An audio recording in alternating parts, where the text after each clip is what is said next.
2013 Explorer Sport. It's my wife's.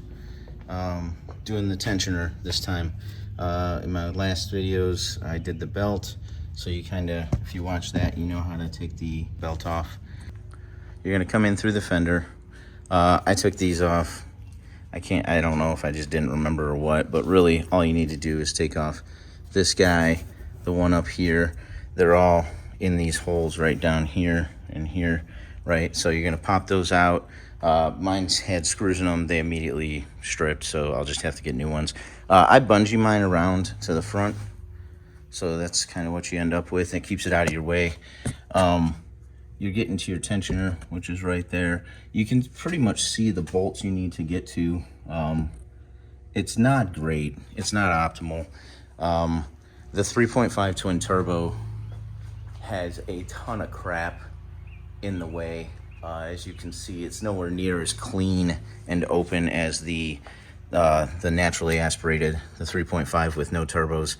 But I guess that's the price you pay to get a little extra power, or a lot of extra power. Start my ratchet right about here. And then, so you've got it in your tensioner. And then you're gonna push up with your left hand and you go underneath, and then you walk your belt off of your air conditioner compressor, and that should get you where you need to be. You can kind of fish this out. Come on, buddy. It's a little disappointing because this thing is not that old and my wife works from home. So awesome. Thanks, AutoZone. Here's the part number. So it looks like I'll be snagging another one of those because we're about to take a road trip. All right, so for these bottom two here, you're coming at them from underneath. Hopefully you guys can see that. There, and up top here.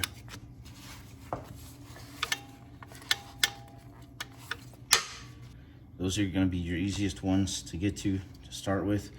And those are 8mm, and you're coming from the bottom.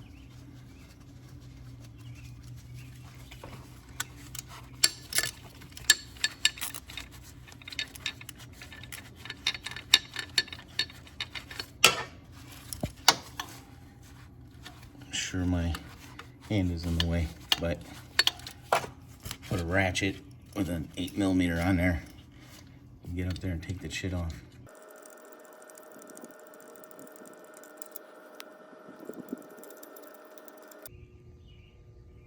All right, everybody, here's how I did it. There might be an easier way, and if there is, please post it, because this kind of sucked. What I did was I put the wrench in, ass up.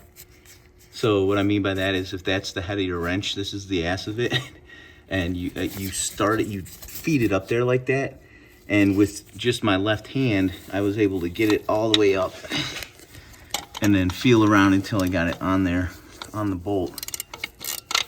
And then you're kind of blind, and I gotta be honest, if you don't have a lift, I mean, I got a lift, it's pretty nice, you know what I mean? I got the whole damn car off the ground. I'm not standing underneath it, but I've got a pretty good angle on it.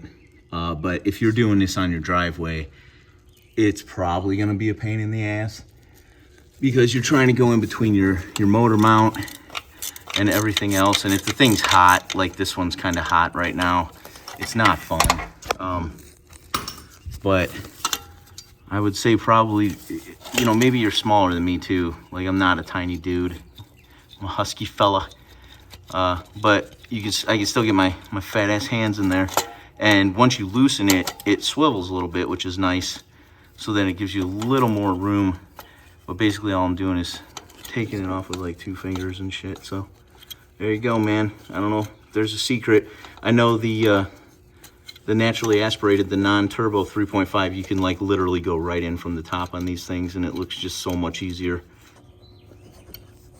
All right, so I got the last bolts out, right? And basically, it just come right out. And I'm thinking we're gonna start with this last bolt. So I'm gonna I'm gonna go in. I'm gonna put this turd up in there. Just make sure AutoZone gave me the right shit.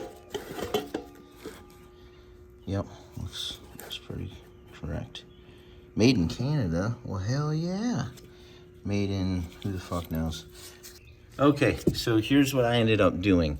I actually didn't put the bolts in the same order that I got them out.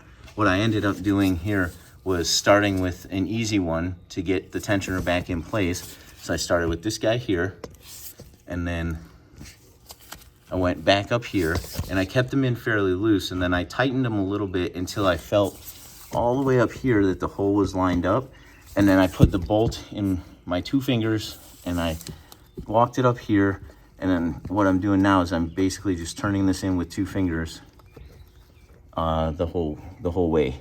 And once it gets tight, because they seem to tighten up pretty easily, then you can tighten them down with your 8mm ratchet.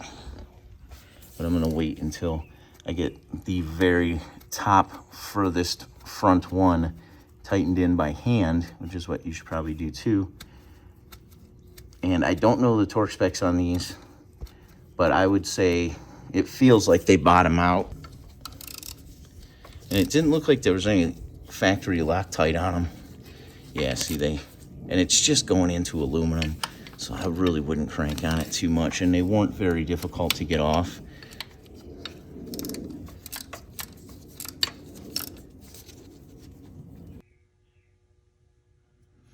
All right.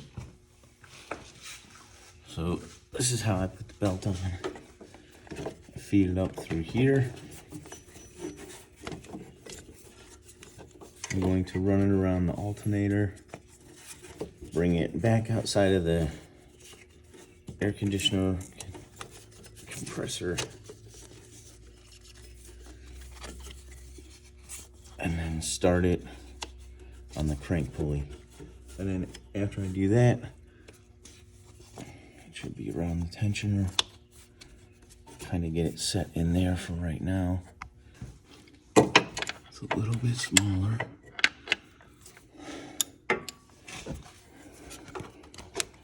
Can't hardly get my fucking hand in here. Yep, it's already off the bottom air conditioner pulley. Double check. Power steering. I'm sorry, the alternator.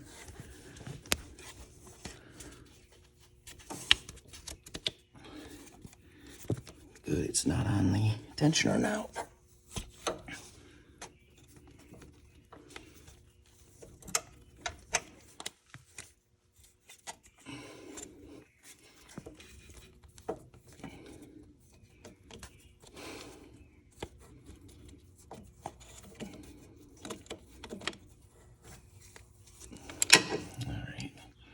Well, that was a shit show, but usually it's a little smoother than that. The toughest part, I suppose, is looking all the way up at the top. Usually I come in through the bottom down here. If you can see me down here, I look up through the bottom so I can make sure that everything's lining up and going on the way it should.